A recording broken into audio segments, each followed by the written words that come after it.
নমস্কার বন্ধুরা, কেমন আছো তোমরা সবাই? আশা করি সবাই ভালো আছো আর সুখের সংসারে সবাইকে স্বাগতম। আজকে আমি রান্না করব এই শাকটা তোমরা কোনোদিনও দেখেছো কি খেয়েছো বলো, আর কমেন্ট করে সবাই বলবে যে এটা কি শাক বলে তোমাদের ভিতরে। আমরা এটাকে অনেক নাম আছে, এটা টক শাক বলে, কেউ চুই শাক বলে, আরও কি নাম আছে আমি অতটা জানি না, আমি দুটো নামই জানি।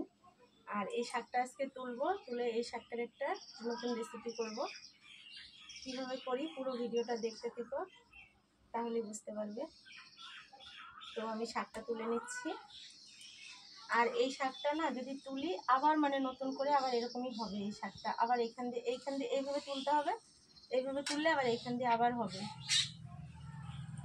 তার জন্য আমার এই ডান্টিগুলো শুদ্ধ এইভাবে তুলতে হবে শাকগুলো, তারপরে ডান্টিগুলো পরে বেছে তুলে দেবো।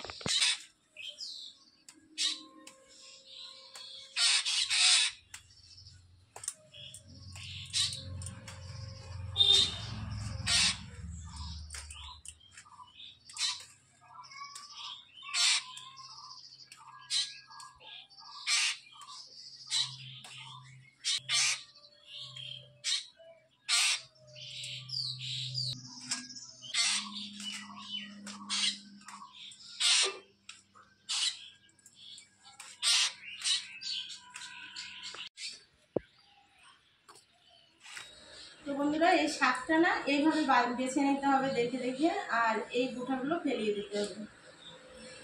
এটা আমি গাছের থেকেই ফেলিয়ে তুলতে পারতাম, কিন্তু এটা শুদ্ধ যদি রেখে দিই গাছে তাহলে আর ওইখান দিয়ে আর কোনো শাক হবে না। আর এটা শুধু তুলেছি, ওইখান দিয়ে আবার একটা নতুন করে শাক হবে। এইভাবে দেখে দেখে বেছে নিতে হবে পুরো শাকটা। আর তোমরা কে কে এই শাকটা খেয়েছো কমেন্ট করে বলো। আমার রান্নাঘরে এটা একটা নতুন রেসিপি। এটা আমি এমনি বাড়িতে ঘরে বানিয়ে খেয়েছি, কিন্তু আমি ভিডিও করিনি। আজকে তোমাদের সাথে ইচ্ছে হলো যে একটা ভিডিও শেয়ার করি, এটা তার জন্য এটা বানাচ্ছি। গ্যাসটা জ্বালিয়ে নিয়েছি, এবার কড়াটা বসিয়ে দেবো গ্যাসের উপরে। কড়াটা গরম হয়ে গেছে, এখানে আমি সর্ষের তেল নিয়ে নিয়েছি, সর্ষের তেল দিয়ে দেবো। শুকনো লঙ্কা নিয়েছি, শুকনো লঙ্কাটা তেলের উপর দিয়ে দিয়েছি। এখানে নিয়েছি আমি সর্ষে, এখানে কালো সর্ষে আছে, সর্ষেটা তেলের উপর দিয়ে দেবো।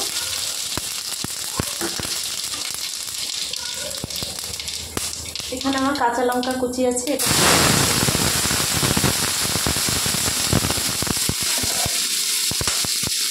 আর এখানে আছে আমি অর্ধেক মাছের মাথা।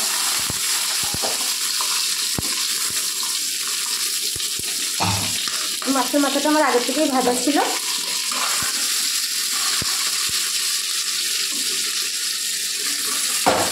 মাছের মাথাটা আমি পুরো ভেঙে দেবো।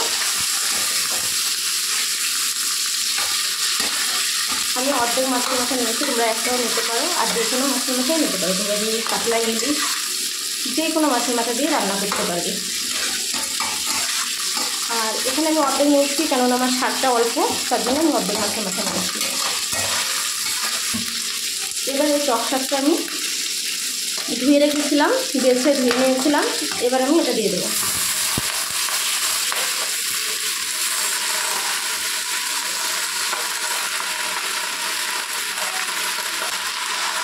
এই শাকটা কাটতেই হবে না, এমনি তেলের উপর দিলে গলে যাবে। কিছুক্ষণ পরে দেখবে শাকটা পুরো গলে গেছে, তার জন্য আমি কাটলাম না শাকটা।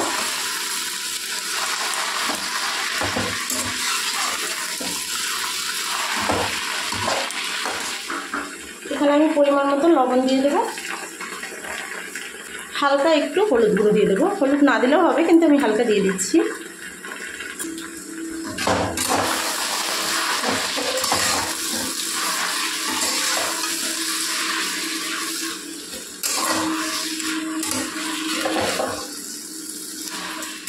এবার আমি এটা 5 মিনিটের জন্য ঢেকে দিচ্ছি। 5 মিনিট হয়ে গেছে।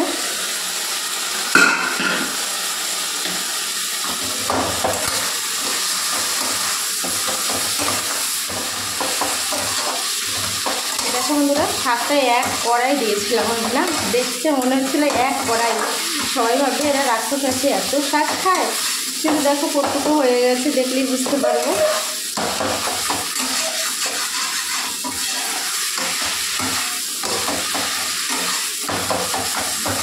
এটা এইভাবে ঘুটে ঘুটে দিতে হবে একটু। খেতে অসাধারণ একটা টেস্ট।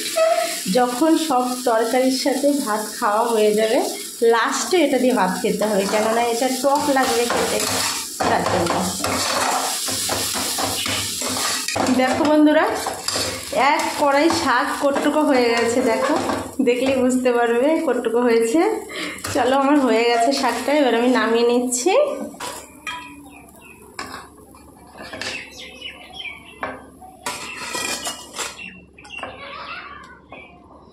আমি মাছের মাথা দিয়ে করেছি, তোমরা মাছের মাথা ছাড়াও এটা কিন্তু করা যায়, মাছের মাথা ছাড়াও কিন্তু খুবই সুন্দর লাগে। আমি মাছের মাথাটা ছিল ঘরে, মাছের মাথাটা দিয়ে করেছি, মাছের মাথা দিয়েও ভালো লাগবে, আর মাছের মাথা না দিলেও আরও খুবই ভালো লাগবে এই শাকটা। তোমাদের আশেপাশে, বাড়ির আশেপাশে যদি হয় কিংবা যদি লাগিয়ে থাকো, তাহলে একবার করে দেখবে, তাহলে বুঝতে পারবে মানে কেমন লাগে খেতে। আমার থেকে তো খুবই ভালো লাগে, আর আমাদের বাড়ির সবাই ভালো খায়, বাচ্চারাও ভালো খায়। তো বন্ধুরা দেখো, রান্না হয়ে গেছে।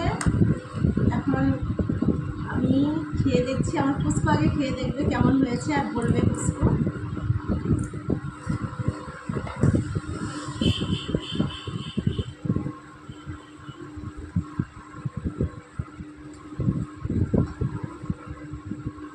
পুষ্পমা, তাড়াতাড়ি খেয়ে বলো তো কেমন হয়েছে।